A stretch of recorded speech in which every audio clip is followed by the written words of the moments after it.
आपके घर में यदि कोई व्यक्ति भक्ति करता है तो आपके घर को कोई भी नुकसान नहीं पहुंचा सकता। जब तक विभीषण जी लंका में रहे तब तक रावण ने चाहे जितना भी पाप किया हो, परंतु विभीषण जी के पुण्य और भक्ति के कारण रावण सुखी रहा और शासन करता रहा। परंतु जब विभीषण जी जैसे भागवत वत्सल भक्त को रावण ने लात मारकर लंका से निकल जाने के लिए कहा, तब से रावण का विनाश आरंभ हो गया। अंत में रावण की सोने की लंका का दहन हो गया और रावण के पीछे रोने वाला भी कोई नहीं बचा। ठीक इसी प्रकार हस्तिनापुर में जब तक विदुर जी जैसे भक्त रहते थे तब तक कौरवों को सुख ही सुख मिला।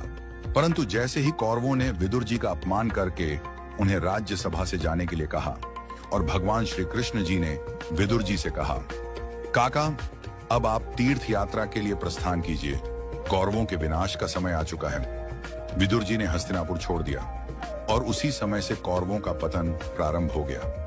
अंत में न केवल उनका राजपाट छिन गया बल्कि कौरवों का वंश भी समाप्त हो गया। इसी प्रकार हमारे परिवार में जब तक कोई भक्त या पुण्यशाली आत्मा रहती है तब तक घर में आनंद ही आनंद रहता है। इसलिए भगवान के भक्तजनों का अपमान कभी भूल से भी न करें। हम जो कमाई खाते हैं वह भी संभव है किसी के पुण्य के कारण मिल रही हो।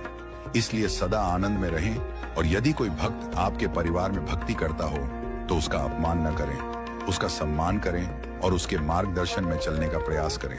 अपनी धन दौलत, पद प्रतिष्ठा और शक्ति पर कभी अहंकार न करें, क्योंकि उसी व्यक्ति की बदौलत आपका संसार रूपी रथ चल रहा है। वही व्यक्ति आपका असली धन है, असली पूंजी है, जो आपको भक्ति के मार्ग पर ले जाएगा। यदि वह व्यक्ति एक बार आपके जीवन से चला गया तो समझ लीजिए कि आपका सबसे बड़ा आध्यात्मिक